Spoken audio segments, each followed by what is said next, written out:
Greetings and welcome to the latest episode of the University of Minnesota Alumni Association webinar series. My name is John Ruzek and I'm the Senior Director of Alumni Networks for the University of Minnesota Alumni Association. Thank you to all alumni and friends who have made time to join us live today from lovely McNamara Alumni Center here on the East Bank of the University of Minnesota. In today's webinar, I've been looking forward to this ever since we started planning this summer. Ever wonder how human resources and professional recruiters view the job search process? What are the best practices they have observed? What are the missteps they have seen candidates make? Today's webinar, the Job Search Inside Scoop, Tips from Recruiters, will feature a panel discussion by recruiters from both corporate and nonprofit sectors, and we're excited to have them join us today. Today's webinar is part of a new free series being offered by the University of Minnesota Alumni Association, where we're having conversations with experts about career, life, and learning topics. The webinar is being recorded and will be viewable afterwards at minnesotaalumni.org/alumni webinar series. Just give us a few business days to post it on our website, and we'll also send out a reminder email to those who log in today. And if you're on Twitter right now, tweet at us with the hashtag UMNWebinar. We'd love to hear from you. I know some of you are out there on the Twitterverse, so send us a note. Before we get started, I'd like to go over a few items so you know how to participate in today's webinar. You have joined the presentation listening using your computer speaker system by default. If you prefer to listen over the telephone, just select telephone in the audio pane of your GoToWebinar panel and dial and information will be displayed. If you experience audio difficulties while listening via your computer speakers, this can be caused by having multiple software applications open, which can use up your computer's bandwidth and affect network performance. So feel free to close any unnecessary applications on your computer. Questions are welcome, and you may submit them at any time. Please type in your questions in the question pane on your GoToWebinar control panel, and we'll track those along the way, and we'll be monitoring them. So we want to hear your questions, ideas, or tips. We're really trying to make, especially this webinar today, a fun conversation and interactive, and we'll be finding some time during the presentation today to field questions or comments that you're submitting online. So please participate. All right, without further ado, I'd like to introduce our three featured panelists. First up is Miriam Becker. Miriam has been in talent acquisition her entire career since graduating from the University of Minnesota Twin Cities in 2010 with a degree in Human Resource Development. Miriam is currently recruiting for Target Corporation, where she supports the finance pyramid at all headquarters locations. Welcome, Miriam. Tell the audience a little bit more about yourself and your work. Hi, everyone. Thanks for having me today. Really excited to be here and be able to talk to you virtually regarding the job hunt. I have been, like John had said, with Target for 5 years and in talent acquisition the whole time. I'm originally from Duluth, Minnesota, so I know what it's like to be cold. I'm a proud Duluthian. And I live in Minneapolis, so I live in the Powderhorn Park neighborhood of Minneapolis. And I love what I do, and I love being able to connect with individuals. I've always wanted to work with people, and I thought it was going to be in the healthcare industry, and I figured out I'm able to do that through the role that I do today. And I love being able to impact individuals and on a positive note, whether it's having a developmental conversation with them about their career or their passions and what they want to do, or whether it's, surprising them with an awesome opportunity for a new job. So excited to be here, excited to share and answer your questions today, and feel free to add me on LinkedIn following this conversation. Would love to connect with you through social media if possible. Yeah, and if I understand correctly, you're also a co-president for your, is it the sorority that you're part of while here at the U? Yes. When I was at the U, I was extremely involved with the Greek community. Thanks for asking, John. And I was in leadership in the Greek community while I was here, and I also was a part of the leadership minor. So a small plug for the leadership minor. If you ever have the time to do it, if you're in undergrad or you have people that you know here, I highly recommend it. But I currently now am co-president for Alpha Chi Omega for our alumni chapter in the Twin Cities Metro. There's about 1,100 Alpha Chi Omegas that are in the Twin Cities metro area. So what we're working on either putting on events for everyone to network or, being involved with the collegiate chapter, anything along those lines. So it's fun, and it's just nice to be able to still be engaged with something that's a lifelong opportunity. Definitely. And I want to give one other shout out to Miriam.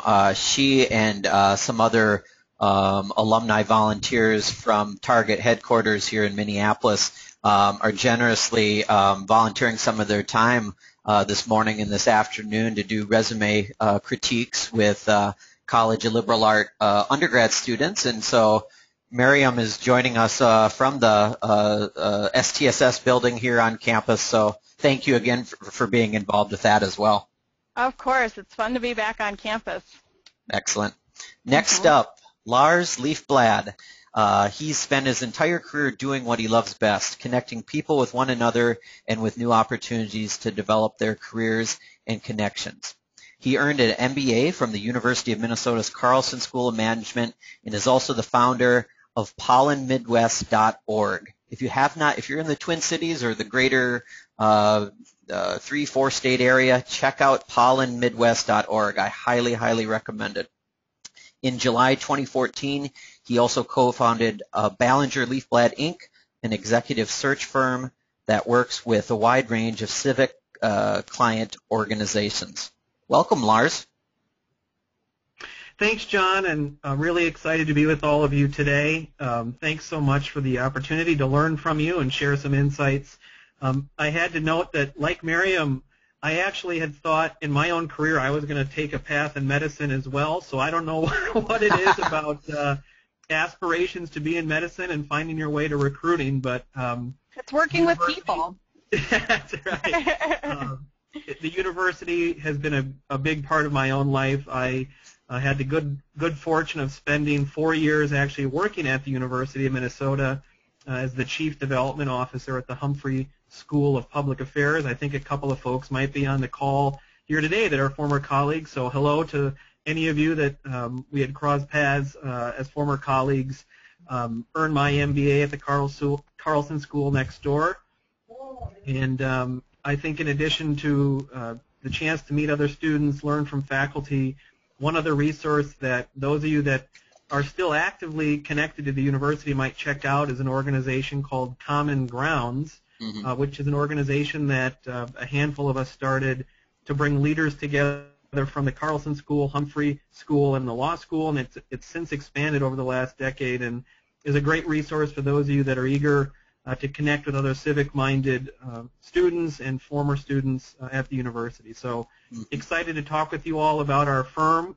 As John mentioned, Ballinger Leifblad is an executive search firm that works with civic clients, which would be nonprofit, foundation, higher education, or large association or chambers of commerce as our client. So eager to be here for your questions today, and thanks for having me. Yeah, thank you, Lars. And I do have to say, when I first came to the university in 2005, Lars was one of the first people over. I think I networked with while at the meeting folks over at the Humphrey School. And if you don't follow him on Twitter or on LinkedIn, he is definitely one of the most connected individuals in the Twin Cities, and a very nice guy. So thanks again for being here, Lars. And last but not least, welcome Abby Weber, who has been in the talent acquisition industry for over 7 years. She is currently recruiting for Land O'Lakes, where she supports the Purina animal nutrition business as well as the Winfield Professional Products Group at all levels. Abby holds a BA in communications with an emphasis in international business from our satellite campus, the University of Minnesota, Duluth. So I'm going to say it, go Bulldogs, go Gophers too, but welcome, Abby. Thanks, John. You stole my opening line. Oh, sorry. That's That's all right. Well, thank you very much for having me. I'm really excited, as the other two are, to join in the conversation this afternoon. As John said, alumni of the University of Minnesota Duluth and currently working with Land O'Lakes. We're a farm-owned food and agricultural cooperative and do business in 50 states and actually in more than 60 countries. So great organization, very happy to be a part of the call today. Love recruitment, love the job hunt search, love talking about it in general. So I'm very passionate about relationship building, about connecting people, mentoring and community engagement. Looking forward to hearing your questions and helping with some of those here this afternoon. But all in all, like Miriam said as well, feel free to connect with me also in regards to LinkedIn or other social networking resources that you do have. So thanks, John. Yeah, thank you. Thank you all for being here. We're going to hop right into it now. For all of you out there participating, the panelists and myself want to know a little bit more about you. So we are going to launch some polls here. And the first question is, what career stage are you at? And so you're going to see it up on the screen. Why don't you take a couple seconds here to fill it out? And this is going to help both myself and our panelists maybe help gear some of the conversation or just know who's out there today. So we'll give it about 5 more seconds.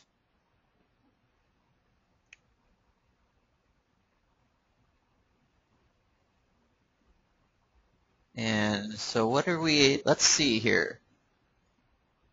We're just moving the screen. Okay, so we have a nice range of about 4% undergrad, 11% graduate students, 24% early career, 32% mid-career, and 29% seasoned career professionals. So that's great to see the variety of folks. Second question. What stage of the job search process are you currently in? Please select one.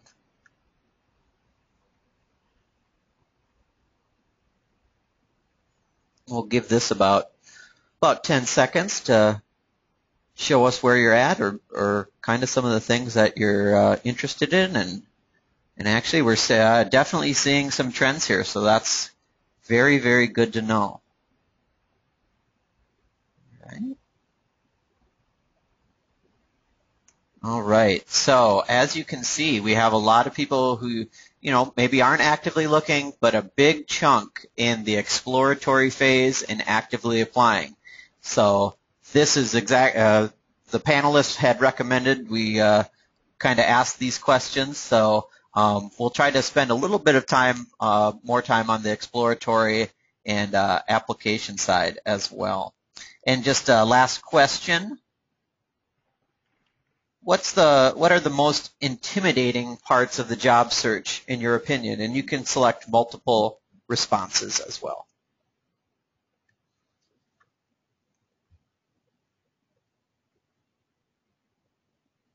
And we'll just give this a few seconds for people to fill out.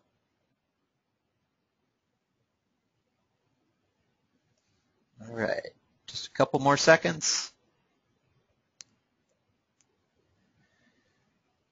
And here we go. Well, definitely definitely those in-person activities can be challenging.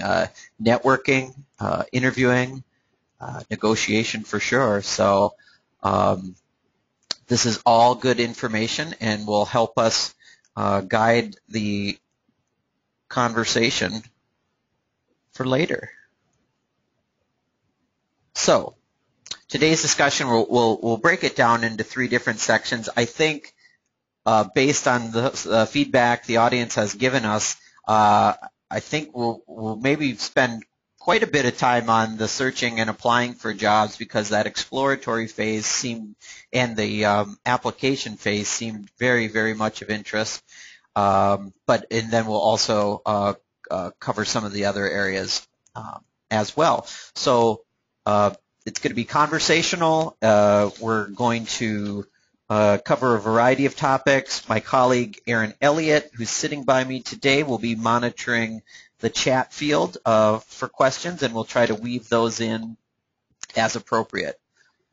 So searching and applying for jobs, if it was only as easy as hitting the return button, none of us would need to be tuning into this webinar, myself included. So one of the first things as we think about in kind of that exploratory phase, that information gathering phase, is how to effectively network and do informational interviews. And Miriam, I just want to start off with you as far as both from either your professional experience or personal experience. What are some things that you would say are best practices as far as individuals networking with the ultimate goal of, helping them for future career prospects? Right. No, definitely. One of the pieces of advice that I had received actually in my undergraduate career is think of 10 people that you know, whether it's within your industry that you're looking to go to or just random 10 people that you know, and meet with them and sit down with them for coffee or lunch or whatever. I know sometimes if you're on the job market, on the job hunt, sometimes budget can be an issue, but I would say whether it's a walk or something, and get the chance to ask them more about what you want out of a job or what you'd hope to see and what your passions are. But then also when you finish meeting with someone, ask them if they know someone that you think or someone that they think that you would be wanting to meet. Just because it helps broaden that connection. I think that would be my one biggest piece of advice there. And then if you do meet someone that is very parallel to the experience that you have or what you're looking to do, I always recommend having that set of questions, but then also, you'll have the standard questions of what does your day-to-day look like, or what's the challenging things about the job, or what do you like about your job? But having those questions set up to go for those informational interviews, I think, are really, really helpful. And those are the two things I always like to share from a networking and informational interview perspective for sure. And when you meet with someone, if it's a potential manager for an interview, I always recommend to see if you can meet with one of their direct reports or someone that reports to them, just because then you can understand, too, from a leader standpoint, if that's someone that you would eventually want to work with or work for. I think that's probably a big thing, too, because you want to make sure that the leadership style that they have is something you can work with, because everyone has their own work styles. So making sure that if you meet with a potential manager, make sure that there's someone that you think you could work with. Definitely. Lars, you meet with a lot of individuals through your work. What are some best practices or maybe shortcomings that you've seen with people who are networking or doing informational interviews? Yeah, thanks, John. And I'll follow up on a couple of the points that you just heard from my fellow panelists, which I think were spot on. I have to apologize for just a plug, though, that my current, she'll kill me, my current business partner, Marcia Ballinger, has actually written a book with another co-author named Nathan Perez called The 20-Minute Networking Meeting. The 20-minute networking meeting, honestly, is kind of a distillation of all the thinking that Marcia and I and several other kind of executive recruiters have put into how do you maximize in 20 minutes an informational interview. And Marcia and Nathan lay out a ton of different insights on how do you maximize 20 minutes with someone that is busy, that you want to make sure that it uses your time well, it uses their time well, and it leaves a memorable impression with the person that you are talking with. So make sure to check out the 20-minute networking meeting. And I think what I would just echo as far as assessing for yourself the fit, which was a great point,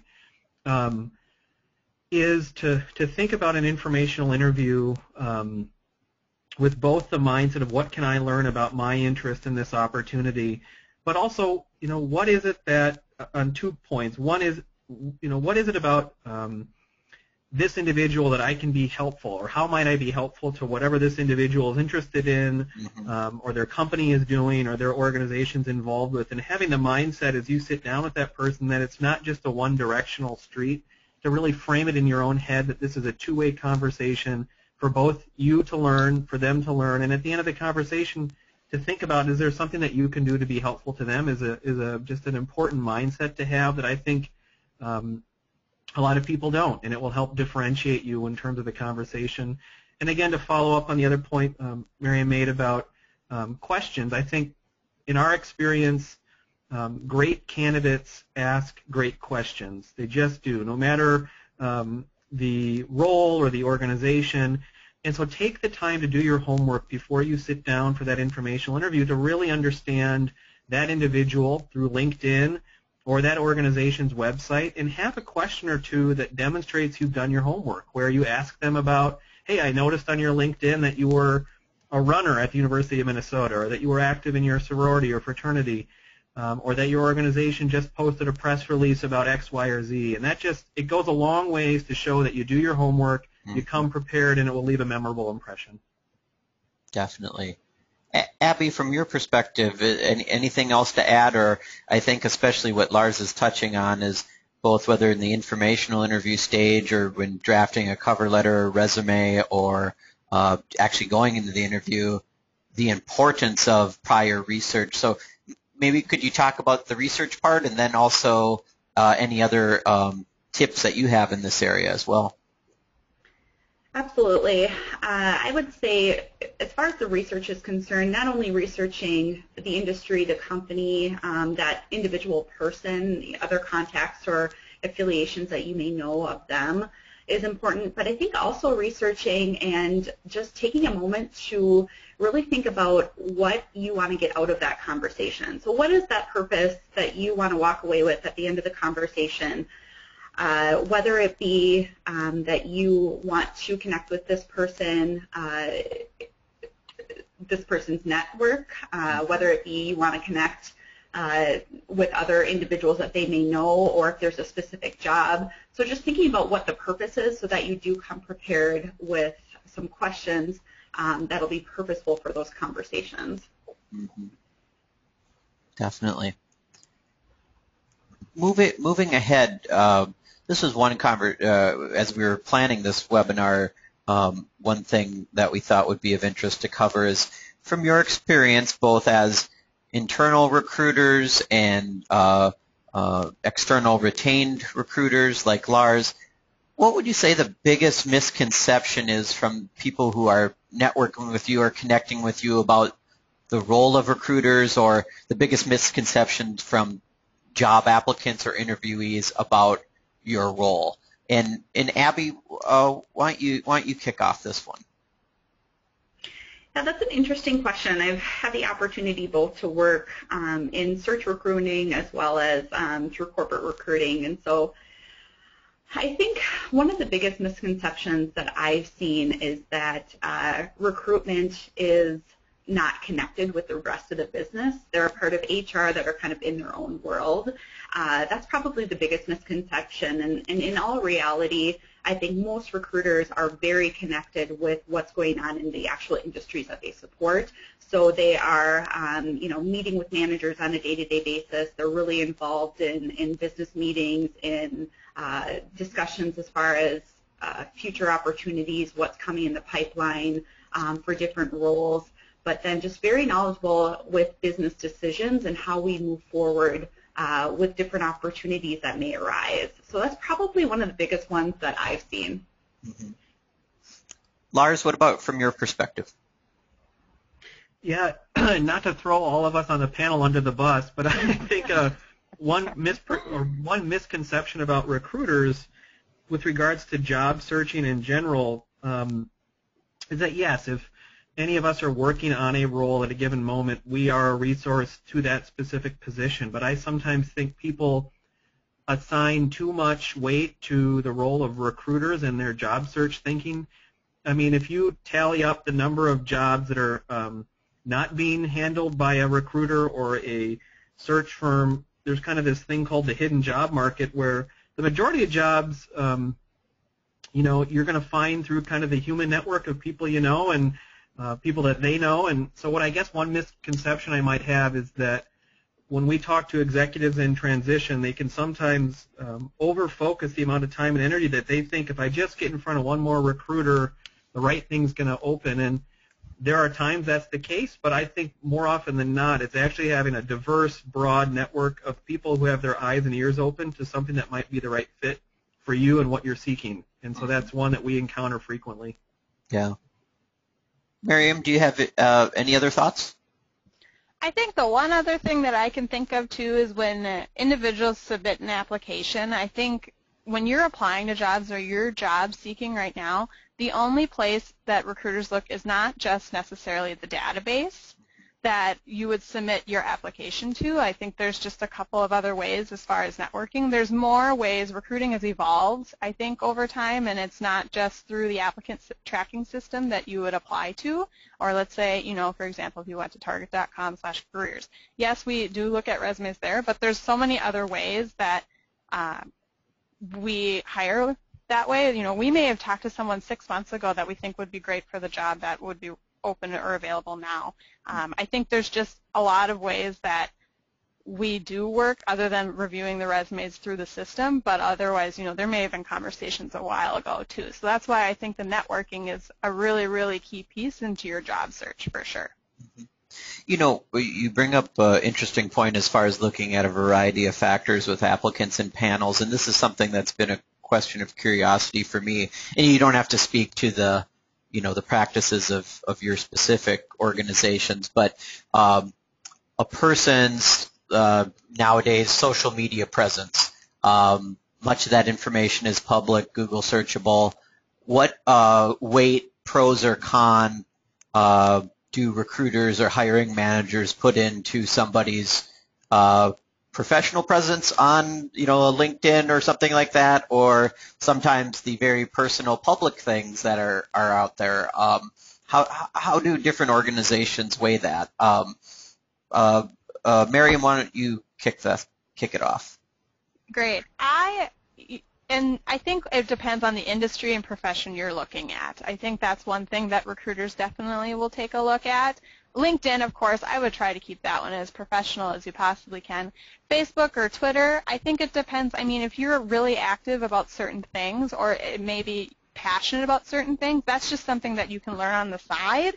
I don't think that's, you know, and personally, I don't think that's you. You can keep that to yourself, and I don't think it necessarily plays a ton into the recruitment process. But like I said, I think it varies by industry, and I mean, Lars or Abby, you could maybe add on here, but for me, I primarily just stick with LinkedIn rather than, you know, evaluating people's Instagrams or Facebooks or Twitter handles, because I think that's more you from a personal standpoint. But Other thoughts, Lars, Abby? I would echo that. I think for us it starts with LinkedIn. I mean, I think that's this day and age. It's interesting, when I first started in recruitment in 2007, you know, the notion was if you were on LinkedIn, it was because you were job searching. And now, because I'm sure all three of us would say, it's if you're not on there, why? You know, it's flipped. It's so fascinating how, you know, it shows digital savvy, it shows the ability to be present, and I think you just want to think about it as it's the first place that's going to probably show up on a Google search about your name, and keep it current, because more than anything, the red flag would be if there's something on your resume or something on LinkedIn and it's not on the other, why is there a disconnect? And that might be the bigger red flag for any of us. But Sure. I'd start with LinkedIn and be thoughtful about what you share on Twitter, especially because that is, as Google just announced, it's going to be a whole level of new searchability about tweets and finding tweets that people have shared, and it's all public record. Yep. And you never know when your reputation is being vetted to your knowledge or to your knowledge by a hiring manager, someone on a board, and something you said that's now searchable on Google through Twitter is going to be part of how they form an impression about you reputationally. And so just be smart. You know, one following up, Mark asks the question, what are the other ways that recruiters find people outside of through their company database? So I'm reading into Mark's question as far as maybe you're prospecting folks, you know, what are the other ways that you're looking to find people? Is it LinkedIn? Is it your own professional networks? I think Abby, that's a great question. Sorry. Oh, that's I'm going okay. to jump in anyways, John. Go ahead. I would say that absolutely LinkedIn is certainly great just as far as a networking standpoint, and essentially it really is your live and active resume out there for individuals to utilize and to look at. But other than the actual databases that each company typically has, I would say that networking is something that we utilize. Referrals from employees or industry professionals is another great resource. And then I think every different industry has certain associations too that they're a part of that makes sense for recruiters to connect with those specific associations. For instance, I take part a lot in the American Association for Animal Science. For a lot of positions that I support for would fall under people that typically are a part of that association as well. So there are a variety, and of course we'll utilize Indeed and resources like that as well to help identify and search for some strong talent as well. Definitely. You know, there's a question earlier as far as one person was saying that. Okay, here we go. We found it. This is from an alumna over in St. Paul. Thank you for tuning in. When looking to speak to a recruiter, what's the best way to find the correct recruiter for the position I'm looking at applying for? Miriam, do you have any thoughts on that one? That's a really good question.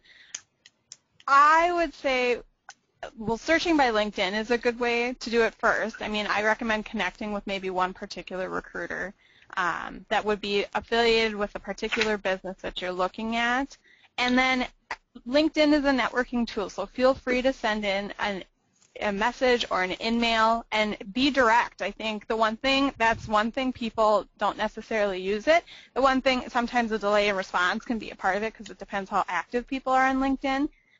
But they could potentially direct you to the right recruiter. Otherwise, I think another way too is LinkedIn shows your connections on how you're connected to individuals and how those groups work. So for example, let's say I wanted to connect with Abby, but I didn't know who she was, and Lars already knew Abby, but I know Lars from a previous company. So I'd reach out to Lars as a favor asking, I'm really interested in a company that Abby currently works at, and I'm wondering if I can meet with her and connect with her if she knows a recruiter or someone. So using that, so thinking about another level that would help you figure out how to do that research and how to connect with that particular individual. I don't know if anyone else has anything else to add, but that's where I think is a good start, especially on LinkedIn if you are connected on LinkedIn. Yeah, I would say just to piggyback that, Miriam, you can ask individuals on LinkedIn to introduce you, and so I've utilized that quite a bit actually with other recruiters that I work with, where I'll have somebody reach out to me for, let's say, an accounting position, and I use the introduce you function of LinkedIn to connect that person to the recruiter at Land O'Lakes that specializes within our finance group. So it is a really good option. And I would definitely put in a plug for LinkedIn as far as even just the messaging function within, like if you join groups like the Alumni Association has a 28,000 person group of alumni and friends, and by searching members within that group, if somebody does allow messages to be sent by other group members, that's a way to reach out to folks. I definitely would also say that be sure to customize that message about why you're wanting to reach out as well. Miriam, Laura asked if you could repeat the name of the organization that you mentioned in your last example that you take part in.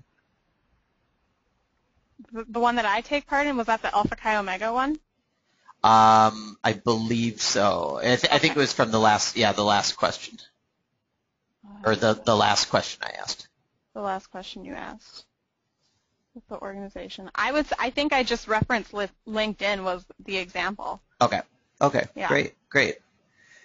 We're seeing a lot of good questions about cover letters and resumes, so I'm going to really go right to the question board and Lars, I'll start off with you. Attendee is curious to know, really, what is the average time you all spend on looking at a resume and a cover letter, and probably in that limited time, what are the things that you're looking for? Yeah, thanks, John. And I think each of us will speak to it probably from a different vantage point. A couple of thoughts on cover letters and resumes in general. I think in general, if your resume, these are just some basics, but if it's longer than 2 pages, unless you're pursuing an academic position with a CV, probably don't need more than 2 pages. Make sure there's plenty of white space. That I think less is more in the sense you're going to have limited attention, and where you focus it is really important. I think a mistake a lot of folks make can be overabundance of content, and your eyes glaze. Even with highly talented people that have a lot to share, it can really be helpful to distill down what are the 3 or 4 most important things that you want that recruiter or that hiring manager to remember about your resume. I think regards to cover letters, and this is also true to resumes, in some ways it's what you don't do, right? Don't make grammatical errors, formatting mistakes. It's amazing how those things still pop up. And busy people, we're all busy, but double check, because often that just attention to detail is a bounce factor. If this is a position that you want to make sure how you communicate sets people's perceptions up pretty clearly from the get-go, that you are making sure that you're dotting your I's and crossing your T's, and that starts with your cover letter and your resume. Definitely. Abby, what do you think? I think that in regards to cover letters specifically, cover letters are a great way for me to kind of get to know you and learn a little bit more about your personality, I think, before even reviewing the resume. So really make sure that cover letters are very specific to the position that you are applying for. All too often I see cover letters that are referring to roles with other companies that are just kind of attached. So we do look at them. I do read them. So really make sure that they reflect not only you and your passions and kind of what you want next for that next opportunity, but also make sure that that they're relevant to the role that you're applying to. In regards to resumes, Lars, I echo you completely. 2 pages is definitely sufficient. And what I'm looking for specifically in a resume is more of the tangible items. So I want to see metrics. I want to see projects that you've worked on, why those projects were important, what the outcomes of them were, why should I care about it. So I really want to see more of those specifics as far as your backgrounds are concerned and different achievements that you were able to obtain within different opportunities that you've held. Miriam, any other thoughts? I think the one other thing to think about too is making sure it looks visually appealing. I think sometimes certain fonts, stay away from super fancy fonts that are really difficult to read. But I would agree 1 to 2 pages is great. I think also it does depend on what industry you're in and what stage in the career you're in too. I think if you're earlier on in your career, 1 page is more than sufficient. If you have been a seasoned professional, 2 pages makes sense. Also, I've noticed in the education industry, if you've had publications or anything like that, typically you'll see in an education industry 2 pages. So I think that's just one thing to be cognizant of, and I would ask an industry-specific recruiter what they would expect to see, because I think that also makes a difference as well. John, can I add one additional thought? Yes, please. It's interesting, and again, a book recommendation, if you haven't read it, there's a book out called The Rare Find. It's been out for a little bit, but in the Rare Find, they talk about how organizations like NASA and Google and New York Philharmonic, how organizations that have really intensive screening processes find people that fit. And one thing that they found was in a resume or in a CV, one of the things that actually gets people through those hiring processes is what a lot of us think is kind of the afterthought of that section on other interests or nice to know about me pieces, where hiring managers or recruiters actually latch on kind of an emotional level that hey, this is someone else who loves long-distance running or was really active in their undergraduate experience around finance or investments, but that whole piece about who you are as a person, and I'm not saying it's a page worth of information, but I would say don't forget the notion that at the end of the day, these are human beings that are scanning for some point of relevance and connectivity and shared connection, that sometimes you can stand out from a long pile simply because you made the effort and noted some component of your life where you apply passion and energy, and that can be a really interesting connection point with someone that you wouldn't have known, but when they're reviewing it or scanning it, it's what grabs their eye. Great point, Lars. Great point.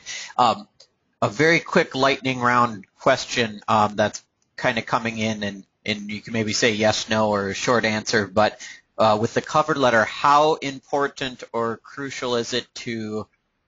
There's the debate about you need to find the hiring manager's name and address the cover letter to that individual. In practicality, how important is that from your experience? And we'll start with Abby. I guess the hiring manager itself isn't as important. I don't think that information probably is out there as much as it used to be. Typically, it's more kind of about the position and the business unit that this position would be supporting. So it's not really important for me if there's the hiring manager's name, as long as the cover letter actually reflects the position. Okay. Another quick question. Some questions about how someone should frame up their, because like LinkedIn is kind of becoming the online resume or presence for people. What are best practices you've seen as far as how people distinguish that from the paper resume that they'd send in with a job application? Or another person, Kevin asked, like of the top 5% of LinkedIn profiles that you see, what are the things that make those profiles stand out versus others? And I'll throw that to Miriam for consideration. Sure. I would say a couple things to think about. I would say LinkedIn is your online resume. You don't want typos, like Lars had mentioned earlier, in your resume. You also don't want them on LinkedIn too. Recruiters do reference that. I also say a lot of keywords are really, really helpful for when recruiters are looking for you. If they're looking for a particular individual, any keywords that work specifically with your industry or that makes you specifically appealing in your current job that you have today, or even what you're hoping to do. I think those are some key things to think about. I think not as much detail is not as necessary in your LinkedIn profile as it is in your resume. I think if someone's interested, they'll reach out to you to learn more about your experience. Your resume will be a little bit more detailed, but Abby had mentioned, of course, she wants to see things quantified more there. I think those are just a couple of things from a LinkedIn profile versus a resume to keep in consideration. Excellent. Any additional points from Lars or Abby? I do read the recommendations on LinkedIn too, so if you do have individuals that you've worked with that can provide some really good insight to work you've done, I do like reading the recommendations. I would also just add that it's fascinating because it seems like LinkedIn is trying to become more like Facebook, and Facebook's trying to become more like LinkedIn. And you see people on LinkedIn, and I actually value this, where you can share, kind of think of it like a billboard right at the top of your LinkedIn profile, where you can share what you're reading or some PowerPoint that you recently gave. And I do think if you think about it like a real-time digital billboard, that if there's something current that you either found interesting or you contributed to or you wrote about or you were commenting, an internal newsletter that you were mentioned in, I mean, think about sharing a link or including a link there that shows that, it's dynamic, it's current, and it might, again, catch the eye of someone that is scanning your LinkedIn profile in a way that might not be able to be captured in a print resume or your PDF of your resume. I'm just going to add one more quick thing. I think, too, is think about what your personal brand is when you're on LinkedIn. Think about, what do you want to be known for, and exhibit that in your LinkedIn profile. And I always say to do that across all social media avenues, and then continue it, of course, into your resume. But think about those key things that you would want to exhibit and almost title it your own personal brand. Excellent. Well, moving from the application phase and getting into talking about interviewing, and I'll try to be pretty broad here because we've had lots of great discussion and lots of questions coming in. So when thinking about, you've put in that application, you've gotten the interview, you're going into that interview, we've talked about the importance of research. Talk about some of the best practices and then maybe also mistakes from your perspective as far as interviewees, as far as is it, examples that they give? Is it talking about, the tell me about yourself question, the importance of body language, soft skills that you might be assessing? I'll throw it over to Abby to kind of get this part of the conversation started. I think there's a lot of, obviously this topic could be its own topic in itself. I think there's a lot of tips and tricks and different things with interviewing itself, but I would say, when it comes to the actual content of the interview and what you're sharing, again, I get back to more of those tangibles. So share projects that you're working on, who you collaborated with. We want to know that you're successful in your own right as an individual with the day-to-day skills that you're doing and that you're a part of, but then also that you're able to collaborate cross-functionally with different teams and different groups. So I always like to hear about projects where you can highlight both of those things. I think that also interviewing is intimidating, and not everybody is comfortable with it. It's kind of cheesy and old school, but honestly, getting back to the practice makes perfect. So, even doing some role playing with a colleague or a friend where you're able to kind of do some of those mock interviews just to prepare yourself for being in that type of situation where you're having questions thrown at you from different types of individuals is really helpful. But I would say, come with a positive attitude. All in all, when you're talking about previously companies that you've worked for or tough situations that you've been in, just ensure that you're not, that you're not kind of putting anybody down. You want to keep it positive. Focus on those things that you were able to control in the positive aspects, even if they were tougher situations. Mm-hmm. Thank you. Lars, what do you think? Yeah, I would agree that this could be its own webinar, and clearly I think almost 60% of people on this call today said this is it was the number one kind of component of what's the most challenging facet of thinking about job search. And a couple of quick observations that I think an interview is a two-way street, and it's an opportunity for you to learn, it's an opportunity for them to learn about you. And again, that mindset can sometimes, I try to think of it as a conversation. It's a highly unnatural and unusual artificial construct, right? We're going to sit down, we're going to ask these questions back and forth, and I'd agree with what you just heard from Abby, that it's something that most people don't do very often. It's stressful and it's pressure-filled, and so it's smart to try it out, practice it with a friend, a partner, a spouse, just to think through the rhythm and cadence of how you, get used to the back and forth.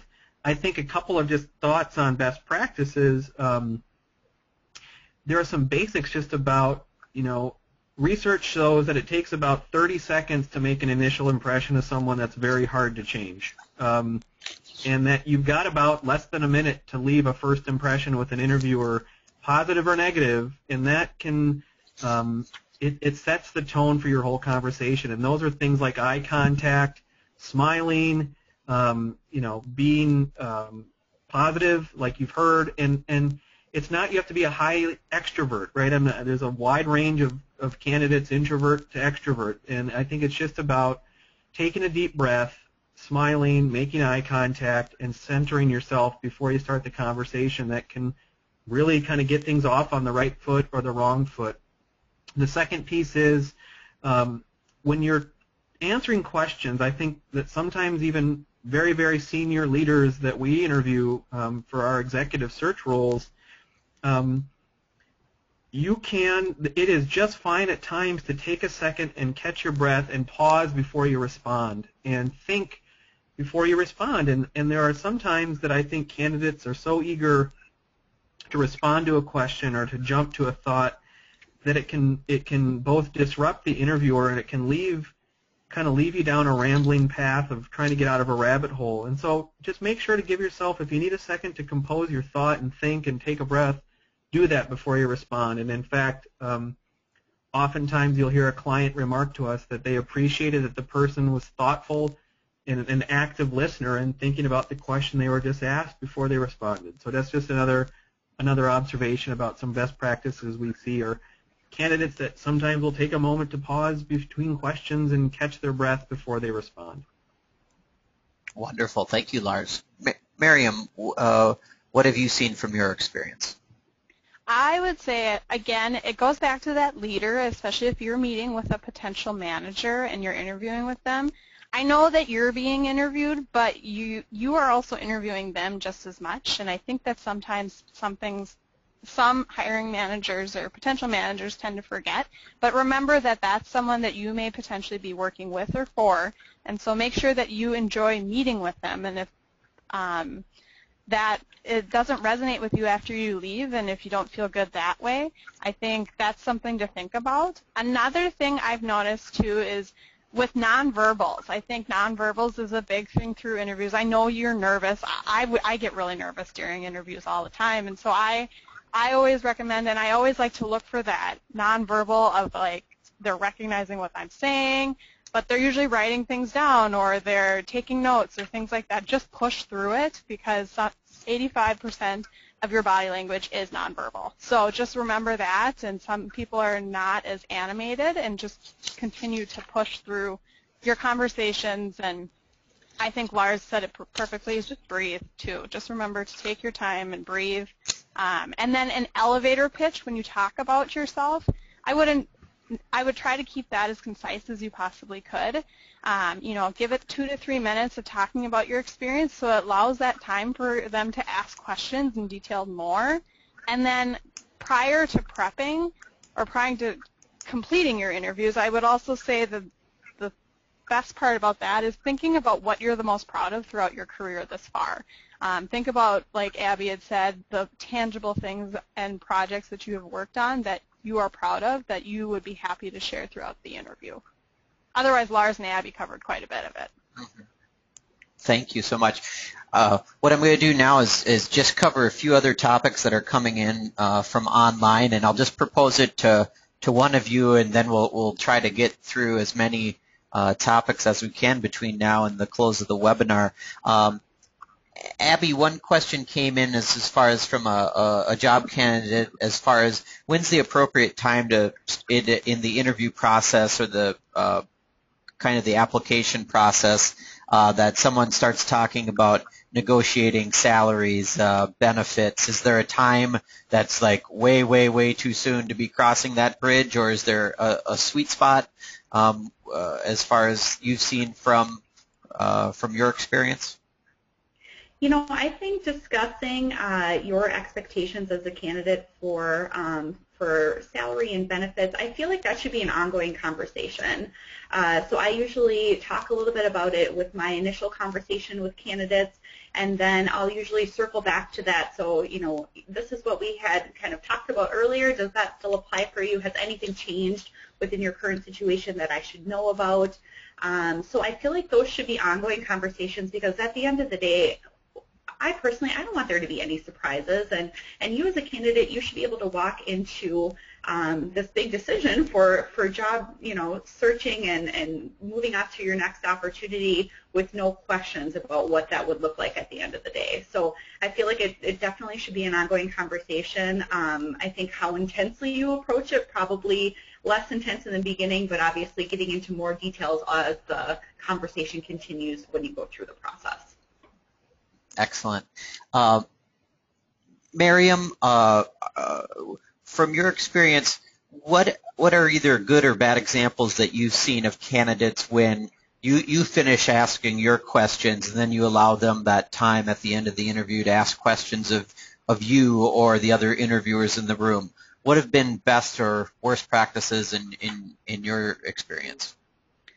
I think as far as the best practice, what might be best is recommending or having questions that are more specific to the role, and then challenging the hiring manager or the individual about what they like and proving that you've done research about the company. So if there's questions, or the organization, because it could be a company or an organization that you're working with, as the specific questions regarding what you found interesting, and if they've done any research. They may not be able to give you a candid answer due to confidentiality purposes, but I think those are big things to think about.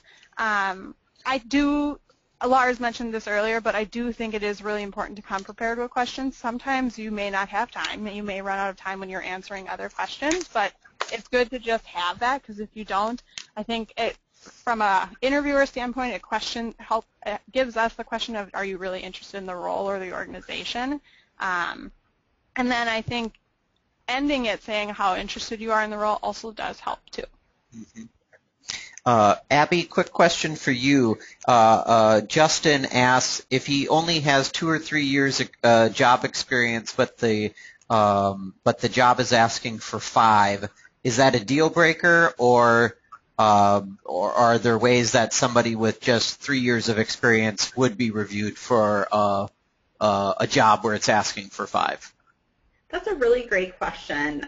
No, for me that would not be a deal breaker. I think what it more so comes down to is within the experience that you have had, what types of things have you worked on that could be applicable to that role. So you may have been in a position for 3 years, but it is spot on to the position that you're applying to. I would say absolutely, definitely still apply for it, because not only is it your education and number of years of experience, but much more so the depth of the roles that you've been in and how relevant or how applicable those experiences can be to the new roles that you're applying to. Thank you. Lars, you've written some thoughtful pieces on the art of the follow-up, about the thank you, whether it's from a networking situation or a job interview. What are best practices that you could convey to the audience regarding, I guess in this situation it'd be a job interview, the appropriate follow-up and thank you? Elizabeth asked for thank you notes, is email versus regular mail? What do you like to see in a thank you? And I wanted to pose that specifically to you. Yeah, real briefly, I think a couple of thoughts. I think both. I don't think it's rare to overthank someone. I mean, it can certainly be a situation like that, but I would suggest a personal email as soon as possible. I mean, if you get back to your office or your home that evening after an interview, I would immediately get a personal email sent to whoever you interviewed with, thanking them for the opportunity, referencing some specific part of the conversation that you really enjoyed, appreciated, or learned something from, reiterating your interest in the opportunity, and saying thanks, and sending that email right away, and then following it up with a handwritten note, the next day or two to say, again, appreciated the opportunity to learn more, to meet you, to learn more about the organization. Again, I'm very interested in the opportunity, look forward to hearing from you, and I think a 1-2 punch of the speed of a follow-up, the personalized nature, and then going the extra mile to leave a handwritten note speaks to, in a very positive way, a lot of different attributes about you as a candidate and as a potential hire. Wonderful. And just one last question I'll pose to the group. References. Are there examples that you've seen that whoever they listed as, what are references you should not list, or from your experience that have been poor references for people to put on their resume? And I'll kick it off with Miriam if she has any thoughts. I think the one thing to think about is just when you're thinking of your references, think of people that would vouch for you in the most positive way, and who you've had positive impact with. I think sometimes people just think of people that they necessarily just know, but they may have not had a positive relationship with. And if I were to reach out asking for someone to vouch on the behalf of you as a candidate, I want to hear great things, but if they give an answer of, oh, I only worked with them for a short stint of time, that's the biggest thing. And then making sure that they're easily reachable, and then also just making sure that the reference is aware that you are interviewing. I know that's sometimes an awkward situation, but think about if you are putting someone down as a reference, make sure that they know that, or that you have just listed them as a reference. Yep. I was going to say, just to piggyback off of Miriam, too, I think those are both really great points, and I would just also add that anytime you can add somebody that specifically relates to the industry that you're in or applying to, that can speak more to the language or questions that recruiters and managers may have, more from a technical standpoint, that's always really helpful as well. Well, thank you so much. We've reached the end of our hour. We had great feedback from our panelists, a lot of good questions that have come in, and to be honest, this will definitely help shape some future career topics for our webinar series as well. Want to thank our three panelists, Miriam, Lars, and Abby. Thank you so much for being with us today. Thanks for having us. Yeah, it was great. It was super fun. All right. Thanks so much. And for those of you still online with us, upcoming, we have two great webinars coming up in March. On March 6th, we have a life stage webinar talking about guiding parents in the age of overindulgence. Do you have that kid who's a toddler or a child or maybe even a teenager? We got some really world-renowned experts joining us for that. And then also on March 12th, we have alumna Leslie Mulder joining us talking about navigating the mid-career years.